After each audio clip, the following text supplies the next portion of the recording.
Hello बच्चों, again most welcome to all of you in my YouTube channel Chemical Stuff. I am your chemistry mentor Madhula ma'am. Today I am going to explain you valence electrons and some topics. In this video we will study about these topics. So let us start with me. First of all, what is valence shell? तो valence shell को outer most shell भी कहते हैं. So outermost shell of any element is known as valence shell. Clear? What is the definition? If you take hydrogen atomic number 1, so this is K shell, nearest to the nucleus, सबसे नज़दीक जो nucleus की होती है वो K shell होती है. K shell के बाद L shell, फिर M shell, फिर N shell. ये एक सिंपल स्ट्रक्चर है एटम का. Clear? That is known as nucleus in which neutrons and protons are present.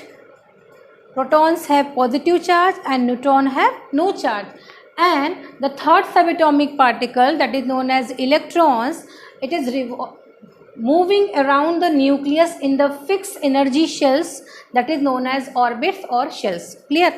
So every atoms have different number of shells. Clear?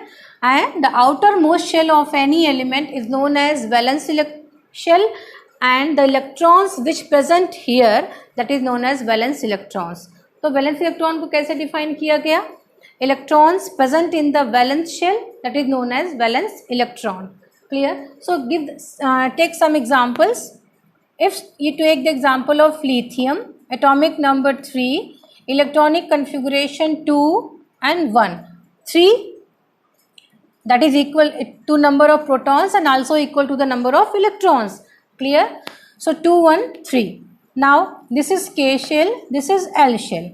So lithium have L shell as a valence shell because it is the outermost shell of lithium. Clear? How many electrons are there? There are 1 electron, and that electron is known as valence electron. Okay?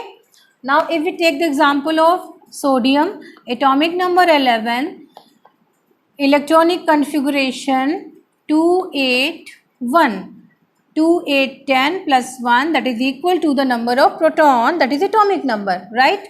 So K shell, L shell and then M shell. K L M then N.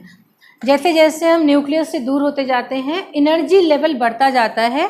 तो सबसे कम energy level किसका होगा? K shell का होगा. उससे ज़्यादा L shell का. और इलेक्ट्रॉन इसी फिक्स शेल्स में मूविंग इसके अराउंड द न्यूक्लियस मूव करते रहते हैं. Right? Now in this case अगर कोई पूछे कि what is the balance shell name in the case of sodium, तो आप क्या बताओगे? M shell, because this is the outermost shell in case of sodium atom, right? And how many valence electrons here? The number of electron present in the valence shell, that is known as valence electron. So it have 1 valence electrons. If we take the example of aluminium, atomic number 13, electronic configuration, first shell में K have maximum 2 electrons, L have 8, M have 8 electrons, N have 18. इस तरीके से बढ़ेगा. तो 2 rest electron जाएंगे 8 तक L shell में, उसके बाद जो बचेगा वो M शेल में जाएंगे. So what is the name of valence shell in aluminum? M shell is the valence shell. And how many valence electrons here? So this is 3 electrons. Valence electron कितने हैं जो valence shell में present होंगे? 3 electrons. Clear? So this is all about the valence shell and valence electron. Now students, most important topic. ये आपको 9th, 10th, 11th, 12th हमेशा काम आएगा, और ये बहुत ही बेसिक टर्म्स हैं जो आपको याद रखना बहुत ज़रूरी है, समझना बहुत ज़रूरी है. याद करने की ज़रूरत नहीं है. अगर आपको समझ में आ जाएगा तो आराम से आपको कोई दिक्कत नहीं होगी. And that is known as valency. So what is valency? Clear? तो वैलेंसी को समझने से पहले एक क्वेश्चन का आंसर समझते हैं. Why do atoms combine? Atoms आपस में कंबाइन क्यों करते हैं? तो एटम्स जो होते हैं दे आर अनस्टेबल. पिछले वीडियो में हम लोगों ने डिस्कस किया था एटम्स क्या होते हैं. मॉलिक्यूल्स क्या होते हैं और उनकी कैरेक्टरिस्टिक प्रॉपर्टी क्या होती है। सो आप लोग को पता होगा एटम्स आर अनस्टेबल, तो वर्ड यूज़ किया गया atoms are unstable. What does mean by unstable? तो unstable means if any element have 2 electrons in their K shell then this electronic configuration, उसके बाद कोई शेल ना हो, राइट, केवल एक शेल हो। जैसे कि आप ले लो हीलियम को ले लो, इसके आउटर मोस्ट में 2 शेल्स होती हैं। तो हीलियम है क्या? ये नोबल गैस है ना, और ये स्टेबल गैस कही जाती है, राइट। तो एवी if this is known as it have 2 electrons in their K shell and this condition is known as duplet. Duplet का मतलब हुआ 2 electrons in their K shell. तो this helium atom is stable because इसके पास सिर्फ एक shell है और उसमें भी मैक्सिमम नंबर इलेक्ट्रॉन जितने होने चाहिए कंप्लीट हैं। तो इसको अब ज़रूरत ही नहीं है इलेक्ट्रॉन को एक्सेप्ट करने की या इलेक्ट्रॉन को लॉस करने की, सफिशिएंट है। तो इसलिए ये स्टेबल है और ये इसी फॉर्म में, इसीलिए इसको मोनो एटॉमिक मॉलिक्यूल्स कहते हैं, right.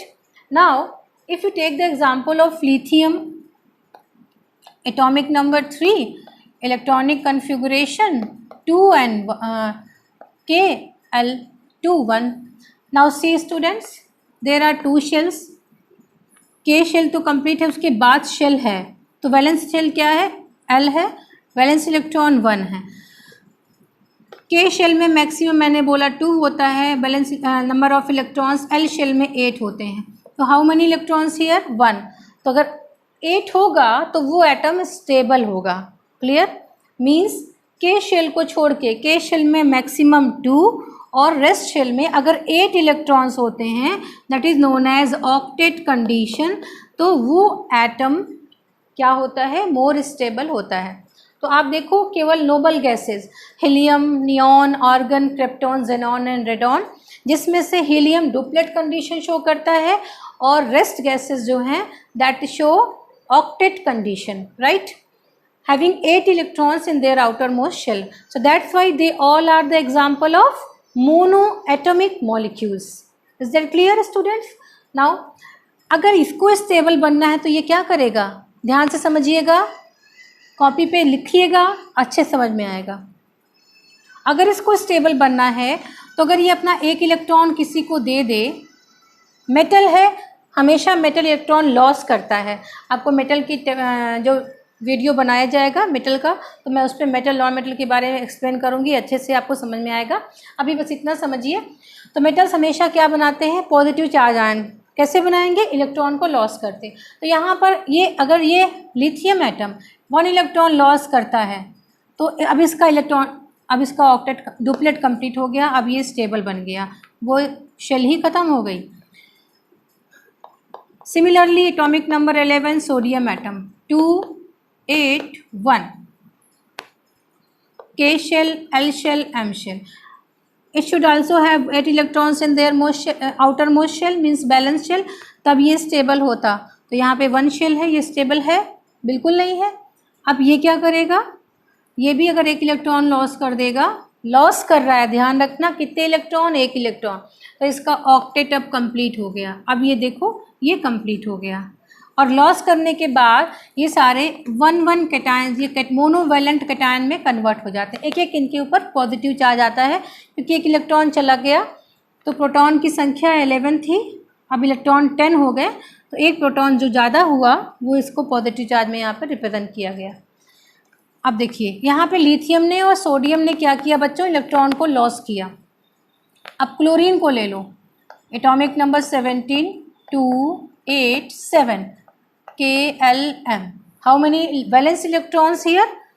7 valence electron. What is the name of valence shell in chlorine atom? M is the valence shell in chlorine atom.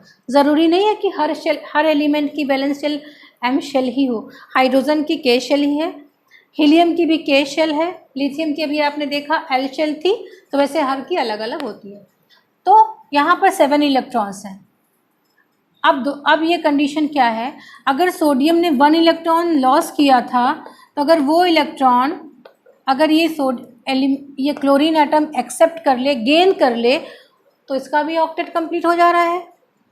तो ये जो नॉन मेटल था इसने इलेक्ट्रॉन को गेन करके अपना ऑक्टेट कंप्लीट किया, ओके। और जो ये मेटल था इसने इलेक्ट्रॉन को लॉस करके अपना ऑक्टेट कंप्लीट किया। आई बात समझ में आपको? चलिए, तो यहाँ पे ये एक इलेक्ट्रॉन गेन करेगा और ये बन जाएगा 288 octet completed, means having 8 electrons in their valence shell. Octet means अब एक इलेक्ट्रॉन एक्सेप्ट करने के कारण ये क्लोराइड आयन में कन्वर्ट हो गया। तो अभी आपने देखा कि those element which have incomplete octet, they can complete their octet by the loss or gain electrons, right? Now third point, suppose this is hydrogen atom having 1 electrons in their valence shell, एक ही electron है। अब K shell में है ये electron, तो इसको maximum कितने electron चाहिए? K शेल में 2 इलेक्ट्रॉन्स होते हैं, एक इलेक्ट्रॉन और चाहिए। तो अगर दूसरा हाइड्रोजन एटम आता है, मैं यहाँ पे इलेक्ट्रॉन ऐसे मेंशन कर दे रही हूँ और इस एटम का ऐसे मेंशन, ये दोनों क्या हैं? ये दोनों एटम्स हैं, क्लियर? ये दोनों एटम हैं। तो अगर दूसरा हाइड्रोजन एटम आया तो दोनों ने आपस में बात किया, इसके पास भी एक इलेक्ट्रॉन है, इसके पास भी एक इलेक्ट्रॉन है, होना कितना चाहिए? 2 इलेक्ट्रॉन्स। तो ये क्या करेंगे? ये इलेक्ट्रॉन की शेयरिंग करेंगे, बोलेंगे मैं तुम्हारा भी शेयर इलेक्ट्रॉन करूँगा, तुम मेरा भी शेयर कर लेना, और इस तरीके से इलेक्ट्रॉन की शेयरिंग होगी। इलेक्ट्रॉन ये इस तरीके से कंबाइन होंगे। ये देखो इस सर्किल में 1 2, इसका डुप्लेट कंप्लीट, इस सर्किल में 1 2, इसका डुप्लेट कंप्लीट। अब ये क्या बन गए? एटम से क्या बन गए? ये H2 मॉलिक्यूल बन गए। क्या बन गए स्टूडेंट्स? H2 मॉलिक्यूल बन गए। इस कंडीशन में इनका डुप्लेट स्टेट आ गया। Now they become more stable, right?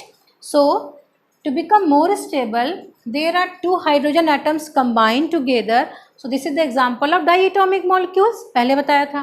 तो इस कंडीशन में यहाँ पे अब इसको अगर आप देखो तो ये इस तरीके से बना हुआ है, मतलब एक बॉन्ड का फॉर्मेशन हो गया इन दोनों के बीच में। That is the force of attraction that exist between the molecules to maintain their stability and binds together these molecules, right? So आपने 3 वर्ड्स पढ़े। आपने 3 वर्ड्स क्या क्या पढ़े? कि एटम्स अपने आप को स्टेबल कैसे बनाते हैं? या तो इलेक्ट्रॉन को लॉस करेंगे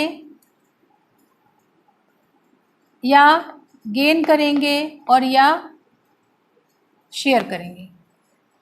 तो नंबर ऑफ इलेक्ट्रॉन, तो अब आती है डेफिनेशन इसकी, वैलेंसी की डेफिनेशन। अब आपको समझ में आएगी कि व्हाट इज वैलेंसी। तो व्हाट इज वैलेंसी स्टूडेंट्स?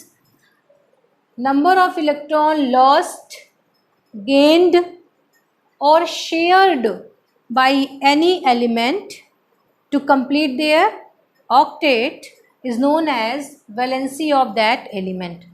जैसे अभी आपने देखा हाइड्रोजन, हाइड्रोजन ने एक इलेक्ट्रॉन की शेयरिंग की थी दूसरे हाइड्रोजन एटम के साथ, तो इसकी वैलेंसी क्या होगी? हाइड्रोजन की वैलेंसी 1 हो जाएगी। अगर आपने सोडियम को देखा होगा, सोडियम अपना ऑक्टेट कंप्लीट करने के लिए 1 इलेक्ट्रॉन डोनेट किया है, तो number of electron loss, gain और शेयर, तो कितने इलेक्ट्रॉन लॉस किए? 1, valency 1। Chlorine, how many electrons gain by chlorine atom to complete their octet? 1, so valency will be 1। Similarly if you see magnesium atom having atomic number 12, electronic configuration 282. So if this sodium magnesium atom lost 2 electrons, then their octet become complete. So number of electron lost, gain or shared by any element to complete their octet. तो कितने electron loss किए? इस magnesium atom ने 2 electron loss किए, तो इसकी valency क्या हो जाएगी students? Valency of sodium, sorry magnesium 2. Similarly aluminium 283, atomic number 13. How many valence electrons here? 3. It should be 8, then this atom become stable. So to become more stable, this aluminium atom will lose 3 electrons and now they will complete their octet. So what is the valency of sodium aluminium? 3. Clear? तो ये तो non metal थे जो electron loss करके अपना octet complete किए हैं। तो आई होप कि आपको समझ में आया होगा व्हाट इज़ वैलेंसी। फिर से मैं बता दूं, number of electrons lost, gained और shared by any element to complete their octet, that is known as valency of that particular atom. एक और डेफिनेशन है शॉर्ट में, combining capacity of any element is known as valency. बहुत simple definition है, तो वो आप रट भी लेते हो उसको, है ना, लेकिन ये जो डेफिनेशन है ये आपको समझ में आ रही होगी कि इलेक्ट्रॉन लॉस हो रहे हैं, क्यों हो रहे हैं, ऑक्टेट कंप्लीट करने के लिए, गेन हो रहे हैं क्यों। जैसे गेन में आपको मैं और एग्जांपल दिखा दूं, nitrogen atomic number 7, electronic configuration 2,5, तो क्या 5 इसकी वैलेंसी होगी? No, because there is 8 electrons in this shell, Kl shell. So this non-metal if gain 3 electrons from any other element then it complete their octet। क्योंकि 5 non metal है तो non metal, पहली बार आप definition में पढ़े होंगे, non metal always loss electrons, never gain electrons. Clear? तो ये 5 इलेक्ट्रॉन्स है, गेन लॉस करेगा नहीं, ये 3 इलेक्ट्रॉन गेन करेगा, तब इसका ऑक्टेट कंप्लीट होगा। ओके, 3 इलेक्ट्रॉन ये 3 अलग अलग हाइड्रोजन एटम से भी गेन कर सकता है और बना सकता है, शेयर कर सकता है, बना सकता है अमोनिया मॉलिक्यूल, और इस तरीके से ये गेन करेगा, तो इस तरीके से इसका ऑक्टेट कंप्लीट हो जाएगा, तो ये इट बिकम 2, 8। तो अब इसकी वैलेंसी कितनी हो गई? 3 हो गई। ओके, तो इस तरीके से वैलेंसी हम लोग डिफाइन करते हैं। तो आपको मेरे ख्याल से वैलेंसी की डेफिनेशन समझ में आई होगी। इस वीडियो में बस आपको वैलेंसी के बारे में बताना था। इसकी जितनी आप प्रैक्टिस करोगे उतने समझ में आएगा। कोई क्वेश्चन अगर इससे रिलेटेड हो तो आप बिल्कुल मुझसे पूछ सकते हो। ये एक छोटा सा वीडियो था सिर्फ वैलेंसी के लिए। वैलेंसी समझने के बाद तब आपको समझ में आएगा कि बॉन्ड कैसे बनते हैं, व्हाट इज, यही बॉन्ड जो वैलेंसी के द्वारा बॉन्ड जो बना बीच में, that is known as chemical bond. तो अब नेक्स्ट वीडियो में we will discuss about the chemical bonds, its types. Okay students, so have a nice day. Goodbye everyone.